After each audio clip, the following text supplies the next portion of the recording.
Madame, monsieur, bonjour. Merci de nous suivre du côté de Paris en France. Le chocolat s'offre sous toutes ses couleurs et variétés aux milliers de visiteurs qui participent au Salon du chocolat de Paris. La Côte d'Ivoire y est bien entendu représentée et ses produits valorisés. Un partenariat est d'ailleurs envisagé en vue du renforcement de la coopération entre la Côte d'Ivoire qui organise tous les débuts du mois d'octobre les Journées nationales du cacao et du chocolat et le Salon du chocolat de Paris. Depuis Paris, les précisions de Delphine Blas sur cet éventuel partenariat. Le 1er octobre de chaque année se tient en Côte d'Ivoire un salon dénommé Journée nationale du cacao et du chocolat. L'intérêt pour la Côte d'Ivoire aujourd'hui serait donc d'organiser ces journées avec l'expertise des responsables du Salon du chocolat de Paris pour rehausser l'image de la Côte d'Ivoire. La Côte d'Ivoire est un pays de belle cuisine et aujourd'hui le cacao se dérive en plusieurs produits, en vin, en alcool, en beurre. Et donc le salon, ce serait encore une occasion. C'est pour cela que déjà le ministre d'État, le ministre de l'Agriculture a déjà été saisi. Nous lui avons parlé.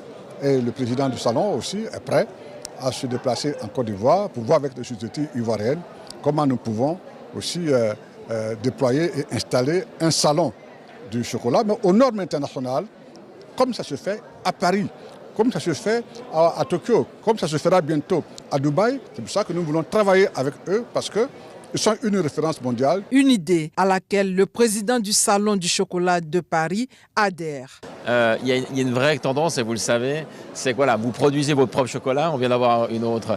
Et on pense que c'est extrêmement important, la Côte d'Ivoire, premier pays producteur mondial, soit le berceau du chocolat en Afrique. Voilà. Et pour moi, c'est vraiment un message qu'on aimerait parce que c'est tellement important. C'est un des partenaires les plus fidèles et historiques du salon. Il nous faut un pays. Voilà. Et la Côte d'Ivoire, on a d'excellentes relations. Et pour nous, c'est vraiment important, surtout voilà, pour l'image et surtout pour développer localement, mais pour créer des vocations et pour surtout voilà, que la Côte d'Ivoire soit partie aussi maintenant de toute cette chaîne de valeur. Pour la chefferie traditionnelle de la diaspora à Paris et les coopératives, c'est une aubaine pour valoriser le cacao ivoirien. C'est une très bonne chose, ça permettra aux producteurs et aux consommateurs et aux chocolatiers de faire un partenariat gagnant-gagnant. Nous avons le chocolat au sésame qui a gagné le prix du Salon de l'agriculture en février 2023 où il y a eu 15 000 visiteurs qui l'ont acheté. Ça nous a valu le trophée des agriculteurs.